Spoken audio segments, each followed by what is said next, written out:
नमस्कार।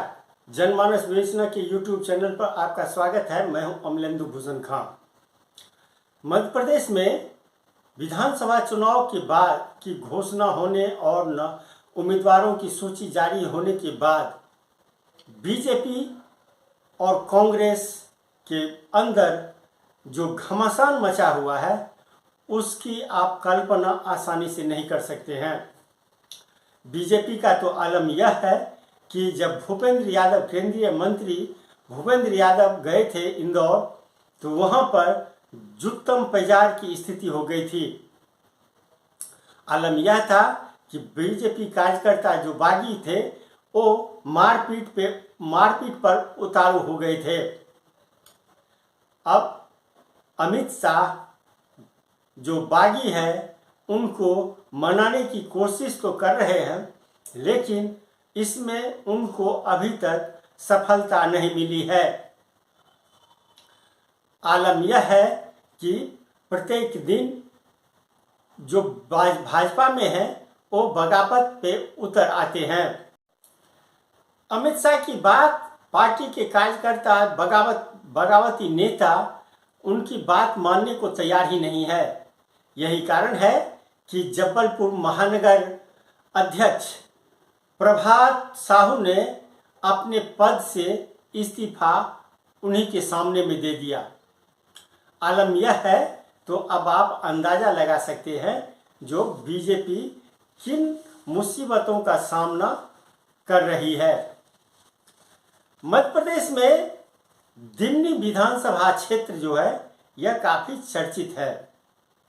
यहाँ दिमनी विधानसभा से क्षेत्र से टिकट न मिलने पर कांग्रेस नेता बगावत कर बीएसपी का दामन थाम लिए और चुनाव मैदान में कूद गए। सिर्फ बीजेपी में ही बगावत नहीं है, कांग्रेस में भी बगावत है। सुमावली विधानसभा से टिकट न मिलने पर कांग्रेस नेता अजय कुशवाहा पार्टी से बगावत कर गए और बीएसपी के टिकट पर विधानसभा चुनाव में उम्मीदवार बन गए। कांग्रेस पार्टी से ही टिकट न मिलने पर यादवेंद्र सिंह बगावत कर दिए और बीएसपी से टिकट लेकर के चुनावी मैदान में डट गए। ये तो आलम है कांग्रेस का और बीजेपी का। बगावत जो है वो न सिर्फ कांग्रेस पार्टी में है बल्कि बीजेपी में ज्यादा नेता बगावत पर उतरे हुए हैं। बीजेपी नेता रसाल सिंह को लाहर विधानसभा क्षेत्र से टिकट न मिलने पर उन्होंने बीएसपी का दामन थाम लिया और पार्टी कैंडिडेट के ही बीजेपी कैंडिडेट के खिलाफ ही चुनावी मैदान में कूद गए। मध्य प्रदेश के चाचौड़ा विधानसभा सीट पर टिकट न मिलने पर बीजेपी नेता ममता मीना पार्टी से विद्रोह कर चुनाव मैदान में आम आदमी पार्टी के टिकट पर उतर आए हैं। अपने ही बीजेपी नेता के खिलाफ वो चुनाव लड़ रहे हैं। ये तो आलम है। कहाँ एक तरफ नेता कहते हैं हम पार्टी के प्रति वफादार हैं, तो दूसरी तरफ टिकट न मिलने पर या उनकी मनोकामना पूरी न होने पर तुरंत पार्टी से विद्रोह कर जाते हैं। बगावत करने वालों में महिला नेता भी पीछे नहीं है।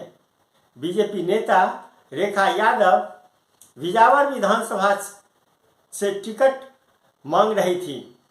पार्टी से टिकट न मिलने पर समाजवादी पार्टी से टिकट लेकर के वो रेखा यादव चुनाव मैदान में उतर गई। बीजेपी नेता मुन्ना भदौरिया अटेर से चुनाव लड़ना चाहते थे।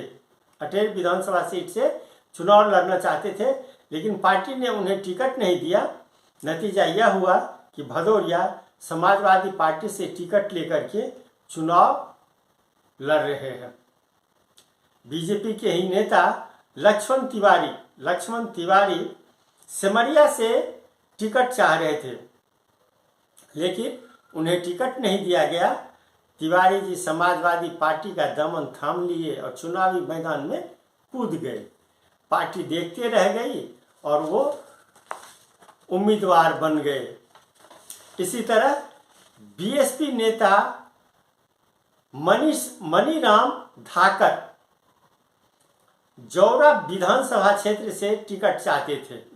बीएसपी नेता हैं, लेकिन बीएसपी भी उन्हें टिकट नहीं दी और धाकर जो है वो पार्टी से बगावत कर गए। समाजवादी पार्टी से उन्होंने टिकट ले लिया और चुनावी मैदान में कूद गए।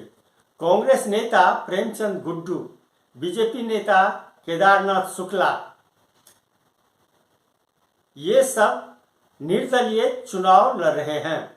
बीजेपी नेता बुरहानपुर से हर्षवर्धन सिंह चौहान टिकट चाहते थे, लेकिन बीजेपी ने इन्हें टिकट न देकर के अर्चना चिटनिस को टिकट दे दिया। नतीजा यह हुआ कि वो हर्षवर्धन सिंह चौहान पार्टी से विद्रोह कर गए और चुनावी मैदान में कूद गए। कांग्रेस नेता जेवियर मेंढा पार्टी से बगावत कर आम आदमी पार्टी से उम्मीदवार बन गए।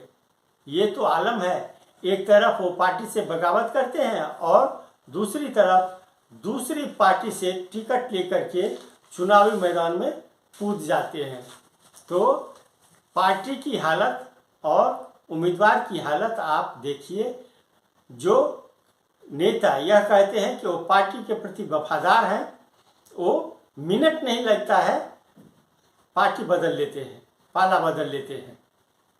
आज के लिए बस इतना ही, हमें दीजिए आज्ञा। नमस्कार। आप मेरे चैनल को बहुत लाइक करें और अपना सुझाव आप जरूर दें।